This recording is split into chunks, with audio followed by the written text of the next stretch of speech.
Sahabat Shalom, Bapak Yahweh memberkati. Pada pagi ini saya akan menyampaikan firman Tuhan dengan tema 5 tanda kehancuran dalam hidup manusia. Saudara yang terkasih, kerap kali saya mendapatkan WA dari orang yang mengatakan, kenapa hidup saya kok seperti ini, mengalami kehancuran. Saya katakan, sebetulnya kehancuran itu dimulai sudah dari awal, tapi kita tidak menyadari. Oleh karena itu, kita akan belajar bagaimana tanda kehancuran hidup manusia. Yang pertama adalah menunda segalanya. Saya tanya kepada orang yang WA saya, kamu sering menunda waktu ketika dapat tugas? Dia bilang, saya sering. Nah, yang jadi alasan pada waktu itu adalah saya masih malas, saya masih pingin tiduran, ya. Padahal waktu nggak pernah menunggu, saudara. Waktu akan terus berjalan. Di dalam kitab Efesus pasal 5 ayat 16 katakan, tebuslah waktu, karena hari-hari ini adalah jahat. Saudara, salah satu dari orang yang sering menunda waktu ketika masih sekolah itu saya. Seringkali saya pergunakan sekolah itu tidak dengan benar, saudara.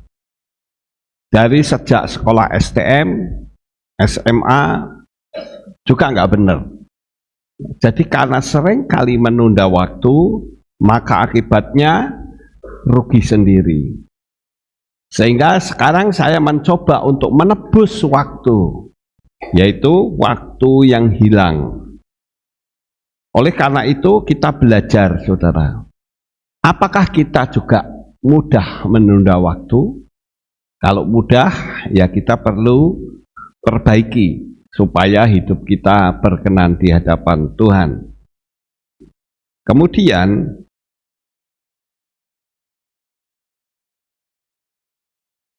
menunda itu berarti menyia-nyiakan waktu.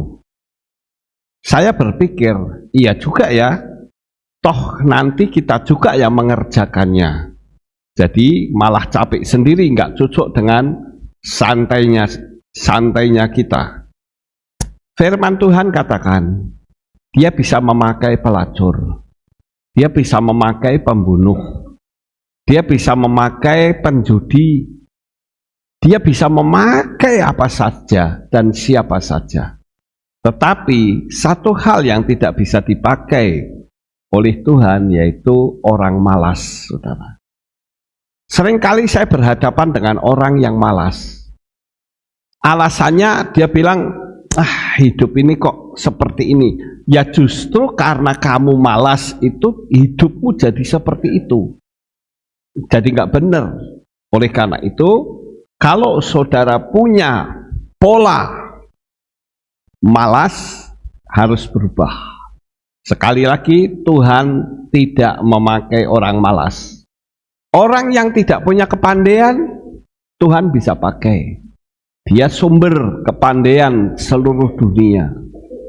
Misalnya mengatakan, saya ini sekolahnya nggak tamat. Bagi Tuhan no problem. Saya bekas pembunuh, no problem. Justru Tuhan pingin memakai orang-orang yang bodoh, akan dipakai oleh Tuhan menjadi orang yang pandai, menjadi hikmat dunia. Sehingga mereka semua tahu bahwa kuasa Tuhan itu luar biasa. Jadi sekali lagi untuk poin yang pertama ini, kita jangan menunda waktu. Yang kedua, membandingkan diri. Hidup jadi iri pada orang yang punya jalannya masing-masing, padahal orang punya jalannya masing-masing. Seringkali kita membandingkan diri, saya kok tidak sepinter dia ya. Ya pinternya dia kan hanya satu bidang. Padahal kalau kita tahu bahwa tiap-tiap manusia itu memiliki kepandaian, orang akan susah kalau setiap kali lihat temannya, lihat di handphone, saya ingin jadi perempuan yang mana ya kira-kira. Ada dua yang menjadi favorit saya. Dia pandai begini, yang satunya seperti ini. Kita jadi bingung sendiri, saudara. Kalau kita mau membanding-bandingkan. Membandingkan diri tidak ada habisnya. Karena setiap manusia punya keunggulan masing-masing. Yang satu unggul dalam bidang tertentu, tapi orang yang sama belum tentu unggul di bidang yang lainnya. Jadi saya kadang-kala berpikir gini ya, saya kok pingin main keyboard ya. Kalau orang main keyboard itu kok kayaknya menyenangkan. Tapi saya bolak-balik main keyboard nggak bisa-bisa, saudara. Akhirnya saya jengkel sendiri. Tapi Tuhan kasih tahu, kamu tidak bisa main keyboard, tapi kamu bisa membetulkan keyboard. Ayo, mereka yang pintar main keyboard, begitu keyboardnya rusak kelabaan, kamu bisa membetulkan. Saya berpikir, wah iya juga ya. Sama seperti gambar ini, saudara. Kalau kita membandingkan, wah si A kok pandai masak ya, sementara si B hanya bisanya nguli. Kalau di Cina itu perempuan-perempuan yang nguli seperti itu banyak sekali, saudara. Sehingga kita bisa memikirkan, dia pandai memasak, tapi untuk angkat-angkat belum tentu kuat, saudara. Walaupun yang bisa ngangkat-ngangkat, dia tidak bisa masak. Jadi saya katakan, semua manusia memiliki keunggulannya masing-masing. Amin. Ya, jangan sampai kita membandingkan, saya kok tidak seperti si A ya, saya kok tidak seperti si B. Kita akan capek, saudara. Karena membanding-bandingkan diri, ini adalah sumber dari kehancuran. Sekarang apa yang menjadi kemampuanmu, kembangkan sendiri. Ya. Ketika saya sudah masuk dalam dunia pelayanan, saya berpikir bahwa saya porsinya adalah menyampaikan firman Tuhan. Saya akan belajar fokus di situ. Walaupun teknik elektro saya masih punya kemampuan, saudara. Tetapi saya katakan lebih kecil dari materi khotbah. Karena kalau materi khotbah kan tiap minggu saya harus menyampaikan, jadi saya harus banyak belajar. Kalau kita terus membanding-bandingkan diri, maka kita sendiri yang rugi. Kita sendiri yang akan mengalami waktu-waktu yang berharga hanya untuk membanding-bandingkan dengan orang lain. Stop kita membandingkan diri. Saya katakan saudara yang ada di tempat ini punya kemampuan masing-masing. Dan kemampuan saudara itu dihargai oleh Tuhan.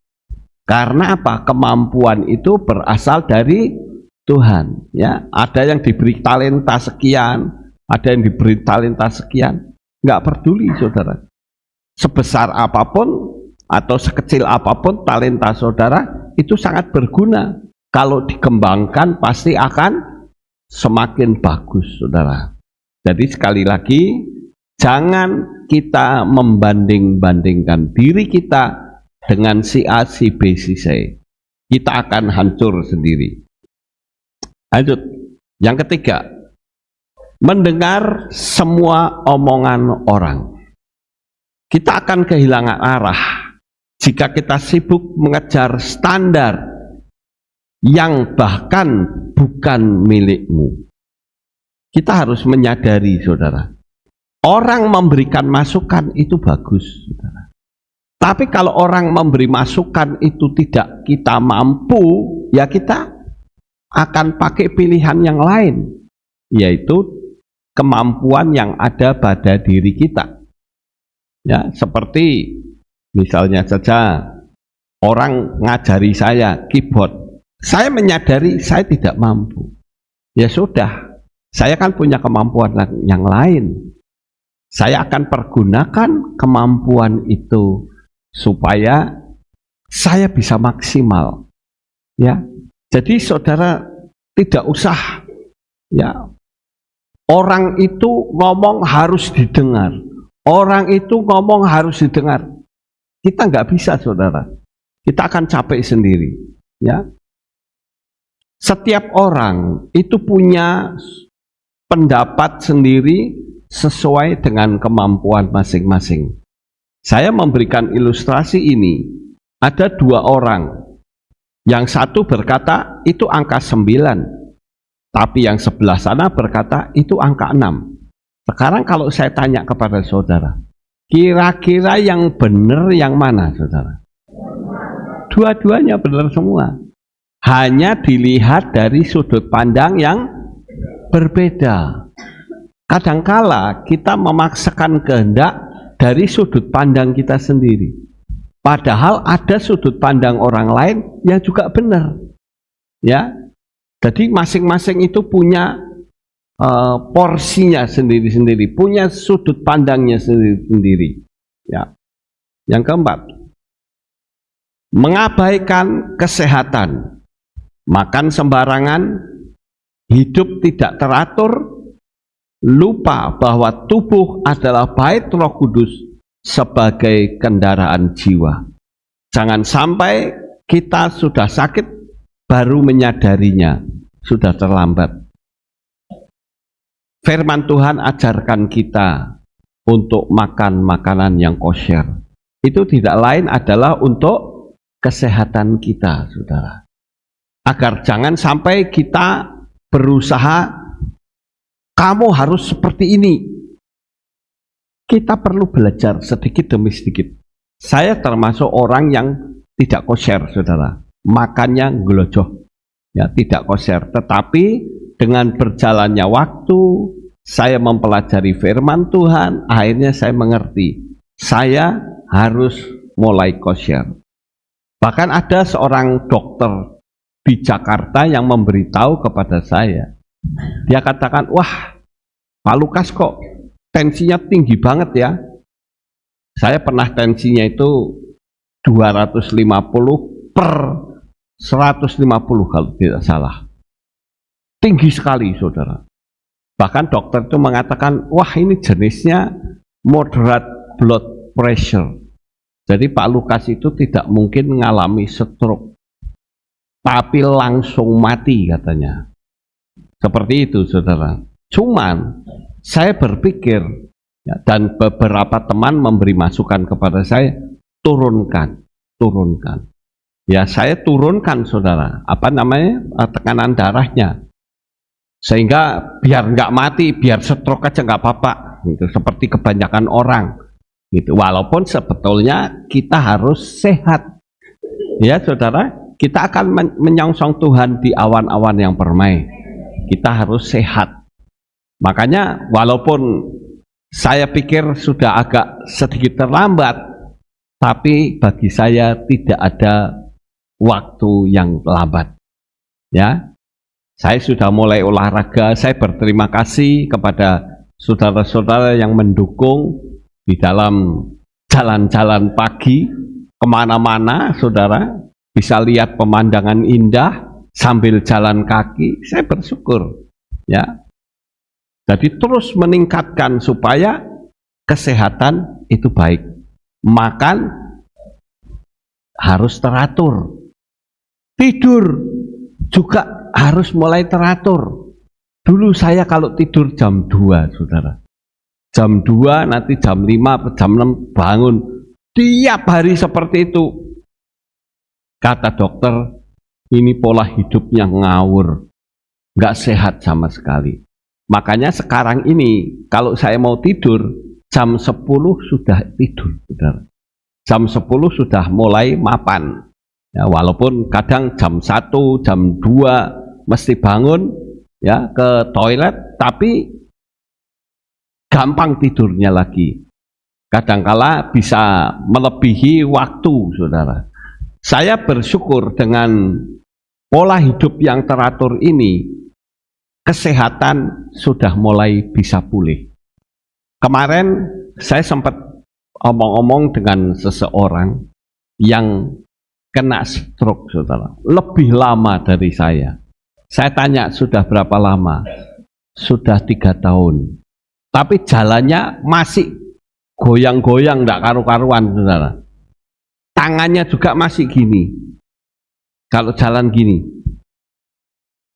Wah, saya berpikir masih bagusan saya, masih bisa jalan lancar, saudara. Ya, bisa jalan-jalan pagi, bisa menikmati keindahan alam yang Tuhan berikan. Jadi saya bersyukur. Di samping itu, saudara juga mendoakan saya. Dari jemaat yang lain mendoakan saya. Sehingga kalau saya bisa sehat, itu semua akibat doa-doa dari teman-teman. Baik pengikut streaming atau subscriber yang tahu saya mengalami sakit, mereka berdoa dengan sungguh-sungguh agar supaya saya bisa menyampaikan firman Tuhan. Saya bersyukur kepada Tuhan. Rasa syukur saya berkata begini, Tuhan, saya bersyukur. Walaupun saya kena stroke, saya bisa jalan. Saya melihat otak pikiran saya itu tidak berubah, saudara. Artinya memorinya tidak hilang. Ya, tidak hilang.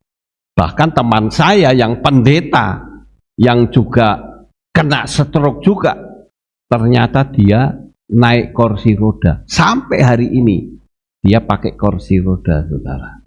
Tapi saya bersyukur saya bisa lepas tongkat, bisa jalan sendiri, walaupun kadangkala suka masih lemes, tapi tetap bisa jalan sendiri, saudara. Ini apa namanya? Saran keempat, yaitu kita harus tidak boleh mengabaikan kesehatan kita. Amin, saudara. Yang kelima sekarang, kamu tidak pernah berdamai dengan diri sendiri. Ini sumber kehancuran, saudara. Terjebak masa lalu dan menyalahkan keadaan dan orang lain, padahal kunci hidupmu ada di tanganmu.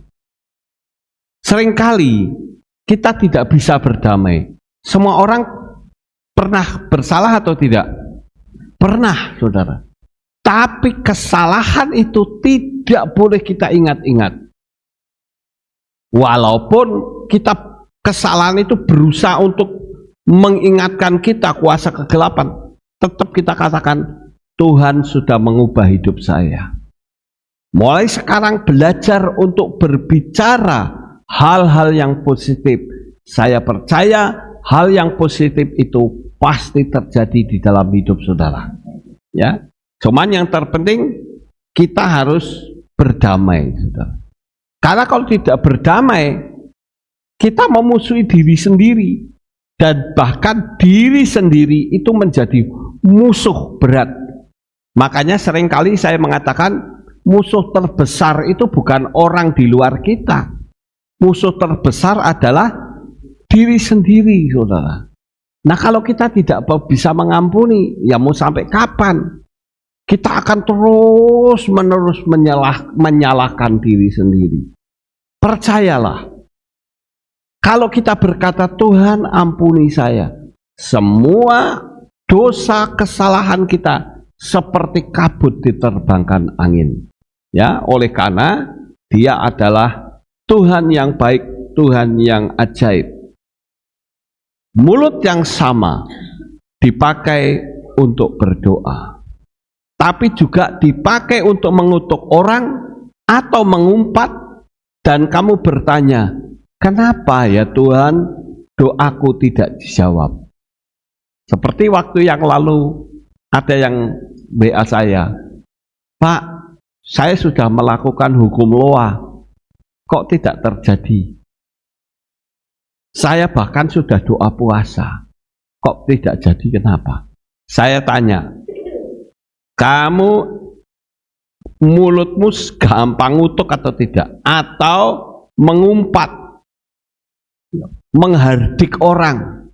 Lah ini Pak, yang saya belum bisa. Nah, kan sama seperti kata-kata ini saudara.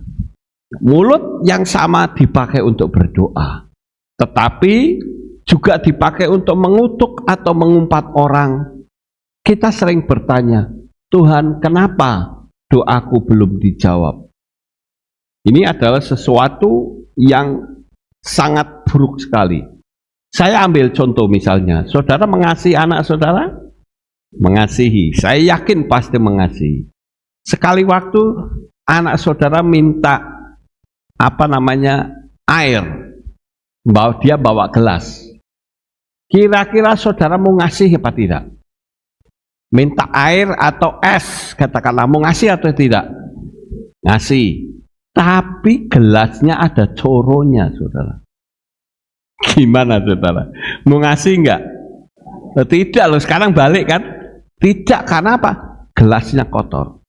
Saudara pasti akan berkata, keluarkan dulu coronya.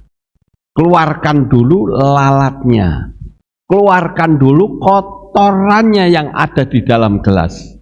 Jadi kalau gelasmu itu bersih, otomatis akan disiram dengan berkat-berkat dari Sang Bapa, yaitu Bapa Yahweh. Amin, saudara. Ya, yang penting kita siap, ya. Nah, ini juga ucapan adalah cermin hati. Artinya apa? Yang kotor di dalam hati akan tercermin di mulut. Doamu sia-sia atau tidak? Ternyata tidak. Setiap doa itu hanya tertahan apabila ada kotoran dalam jiwamu, seperti mengumpat, mengutuk, dan bicara kotor, ya. Jadi ucapan itu adalah cerminan hati. Pernah ada yang orang berkata sama saya begini, Pak Lukas, saya itu memang kata-katanya kasar, kata-katanya kotor, tapi percayalah Pak, hati saya itu baik. Bisa dipercaya? Tidak, saudara. Mungkinkah orang yang berhati baik itu mengutuk? Enggak mungkin. Mungkinkah orang yang berhati baik itu menghardik? Tidak mungkin. Kalau orang yang berhati baik pasti akan memberikan semangat, ya, encourage, bukan discourage. Nah, kebanyakan orang memberikan discourage, mematahkan semangat orang, yang bikin ngelokro. Nggak bisa, saudara. Jadi di sini adalah merupakan sumber dari kehancuran hidup. Hidup tidak pernah runtuh seketika. Lihat tanda keretakan sedikit demi sedikit dari kebiasaan kecil yang kita biarkan. Seperti rumah, saudara. Rumah kalau sudah mulai retak-retak, itu tandanya rumah tidak bisa ditempati. Tapi kalau kita tetap menempati, resiko ditanggung penghuni. Karena kita tahu bahwa tanda-tanda keretakan itu sudah ada. Coba kita koreksi diri kita. Dari mulut kita, dari mata kita. Kemarin kan saya sudah menyampaikan, bukan?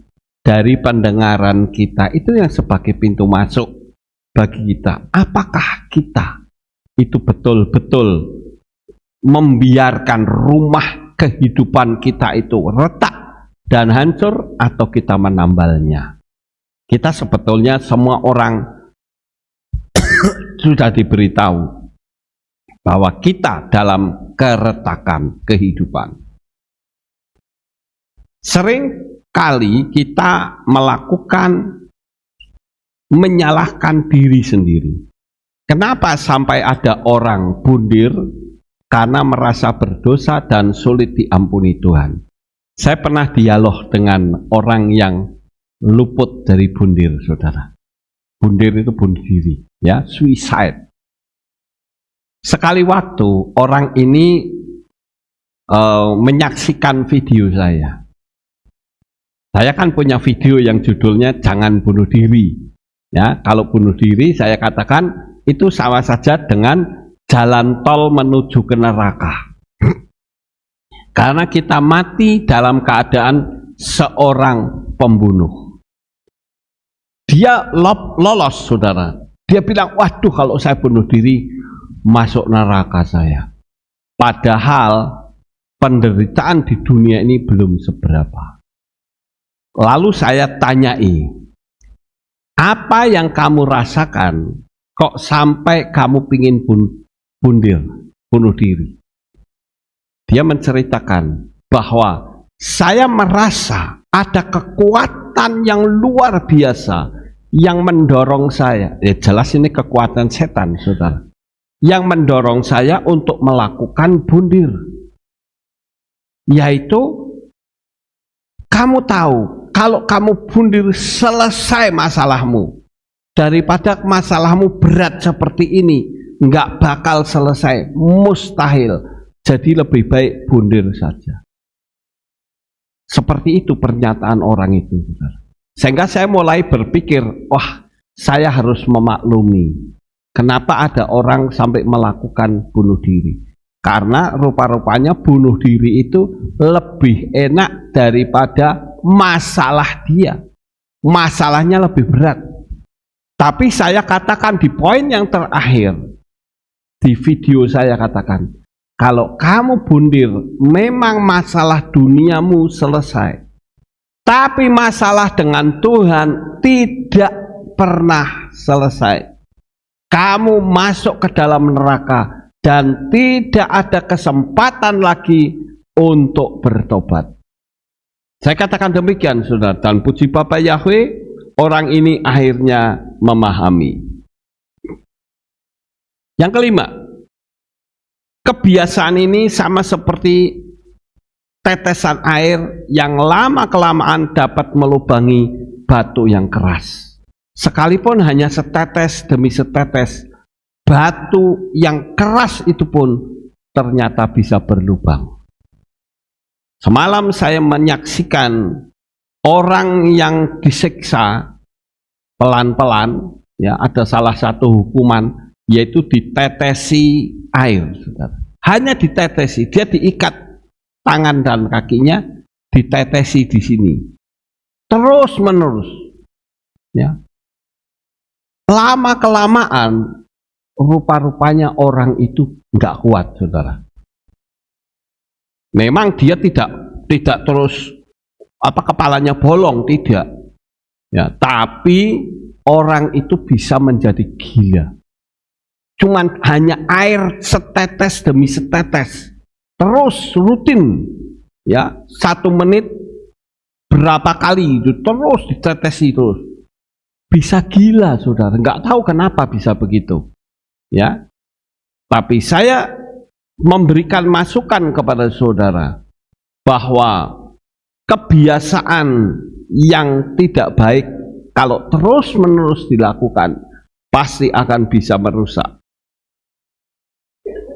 Banyak orang salah paham, mengira bahwa hidup hancur karena peristiwa besar. Padahal seringkali yang membuat kita jatuh yaitu pilihan kita sendiri. Bahkan membiarkan itu berulang tanpa sadar. Kalau terus menerus kita ulang, maka ternyata itu bisa menghancurkan diri kita sendiri. Jika kita sibuk membandingkan, ini yang tadi, ya, kamu akan lupa menghargai apa yang sudah kamu miliki, ya. Yaitu kita perlu menghitung berkat sehari demi sehari. Tuhan ajarkan kita untuk kita menghitung berkat sehari demi sehari. Kita mungkin bisa duduk nyaman di tempat ini, tetapi ada jutaan orang yang hidup dalam ketakutan, yang hidup dalam kancah peperangan. Ketika kita tidur, kita bisa merasakan Tuhan. Saya bersyukur ada jutaan orang yang melihat, bukan melihat atap kamar kita, tetapi melihat atap penjara, atap langit yang berbintang. Tidak seperti kita, saudara. Kita bisa menikmati langit kamar kita sendiri. Kalau kita mendapatkan makanan yang enak, ada berapa jutaan orang, bahkan miliaran yang saat ini sedang kelaparan. Dan mereka berteriak, Tuhan besok makan apa Tuhan? Saya nggak tahu besok makan apa. Kalau kita punya uang, kita bersyukur. Ada jutaan orang yang berkata, besok saya tidak tahu apakah hariku bisa terus untuk aku hidup atau aku mati. Tapi percayalah, tiap-tiap hari ketika kita bersyukur kepada Bapa Yahweh, Dia akan memberkati kita terus-menerus. Lanjut, saudara. Jika kamu mengabaikan tubuhmu, kamu akan kehilangan kendaraan untuk meraih mimpi. Kita punya mimpi-mimpi besar.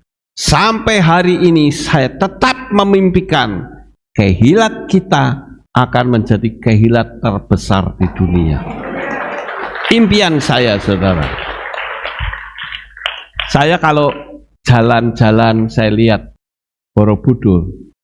Borobudur menjadi pusat Buddha di dunia. Kalau saya pergi ke Sendang Sono kemarin, saya berpikir Sendang Sono menjadi pusat Katolik dunia. Tapi saya percaya tempat ini akan menjadi mesianik dunia, saudara. Itu keyakinan saya. Karena setiap kali kita bicara, kita sama saja dengan mencipta, saudara. Tinggal kita berani atau tidak. Kapanpun kamu tidak memahami apa yang terjadi dalam hidupmu, mungkin kita bingung, Tuhan ini mau sampai kapan kayak gini terus? Cuma tutup mata saja. Tutup mata, tarik nafas yang panjang, dan berkata, Bapa Yahweh, aku tahu ini adalah rencanamu. Tolong aku melaluinya. Kadangkala orang kalau sudah merasa dirinya ada sesuatu yang menutupi, emosinya saja yang dibesar-besarkan, marahnya saja yang dibesar-besarkan. Tapi ayo kita mulai belajar. Duduk diam, tarik nafas yang panjang, tutup mata dan hembuskan. Katakan, Bapa Yahweh, Engkau punya rencana besar buat hidup. Mau, saudara? Jadi mulai hari ini belajar untuk tidak marah. Selalu berdoa, minta agar mata kita melihat kebaikan orang. Nah ini, ya. Ini ceritanya ada anak SD yang dibully teman-temannya. Saya selalu ingat cerita ini, selalu kuat. Begitu dibully teman-temannya sampai dia menangis. Sekali waktu ada pelajaran, Bu Guru mengatakan, coba kamu maju ke depan, kira-kira kamu bisa nggak menilai. Itu teman-temannya sudah pikir, wah habis saya ini, pasti akan dibales ini. Pada waktu naik, anak ini berkata, oh Yanti itu orangnya baik. Dia suka membelikan es. Yang sebelah sana Rohadi itu baik orangnya. Dia suka memberikan tebengan naik sepeda motor. Yang satunya lagi itu adalah anak seorang dokter. Dia baik sekali, seringkali memberi makanan. Anak-anaknya yang membuli itu, saudara, jadi heran. Aku membuli dia tidak pernah memberikan balasan kepada saya. Kok aneh sekali. Jadi anak ini selalu yang ada di pikirannya adalah orang lain itu baik. Dia melihat kebaikan orang lain. Kita perlu belajar untuk melihat kebaikan orang lain. Karena dengan kebaikan orang lain, kita sendiri yang akan tertolong. Coba seandainya orang ini atau anak ini disuruh berhadapan dengan teman-temannya. Coba kamu lihat si A itu bagaimana, si B itu bagaimana. Kalau lihatnya buruknya saja akan banyak musuhnya. Amin, saudara.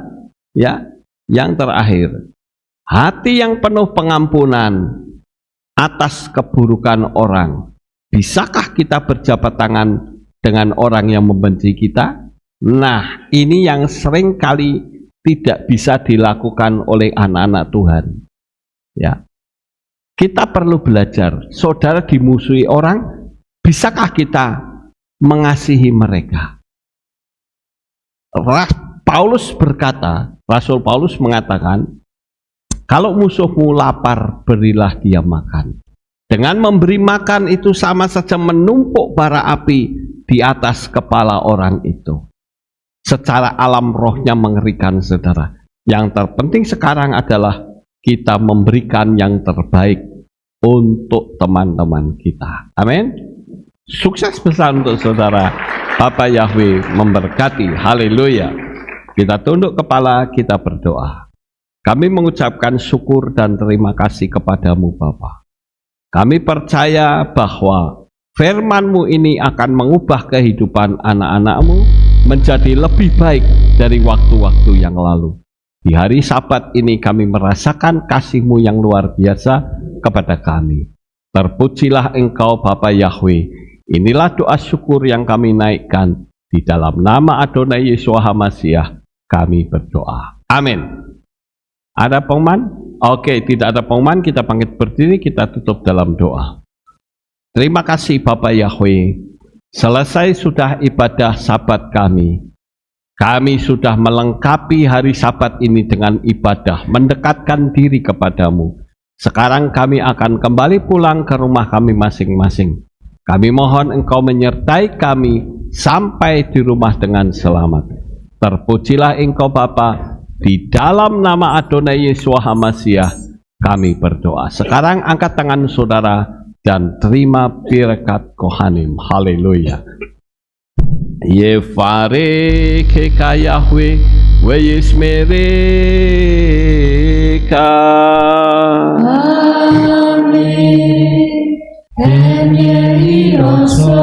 Yair Yahweh panau eleka. Wihuneka.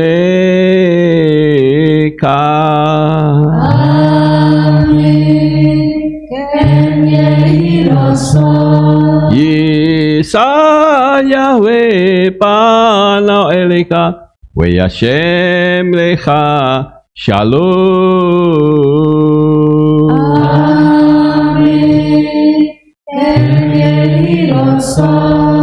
Baruk ata Pair ufaruk ata besade. Diberkatilah engkau di kota dan diberkatilah engkau di ladang. Baruk peri Britnika ufri atmatka ufri famteka syekar alapeka wa esterotsoneka. Diberkatilah buah kandunganmu, diberkati hasil bumimu, hasil ternakmu, anak-anak lembumu dan anak-anak dombamu. Baruk tanaka umisyarteka, diberkatilah bakulmu dan tempat adonanmu. Baruk ata bawaika ufaruk ata petseteka, diberkatilah engkau pada waktu masuk dan diberkatilah engkau pada waktu keluar. Baruk ata Yahweh Eloheinu melek haolam, Beshem Yeshua HaMashiach wa ruach hakodes kile olam faed. Kami sudah berdoa dan mengucap syukur. Amin.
Terpujilah Bapa Yahweh yang Maha Kuasa. Terima kasih atas kehadiran Bapak Ibu Saudara sekalian dalam ibadah bersama kami di Kehilat Alef Tau Magelang. Doa saya Bapa Yahweh memberkati dengan kesehatan yang sempurna, damai sejahtera dan berkat materi yang semakin melimpah. Kami menunggu kembali kehadiran Bapak Ibu Saudara sekalian pada jam yang tersedia. Hari Sabat jam 5 pagi, hari Minggu jam 6 pagi, hari Rabu jam 6 sore. Siap sedialah sebagai mempelai Hamasiah untuk menyambut kehadiran mempelai pria kita yaitu Adonai Yeshua Hamasiah di awan-awan yang permai. Amen lehitraot. Shalom, sampai jumpa kembali.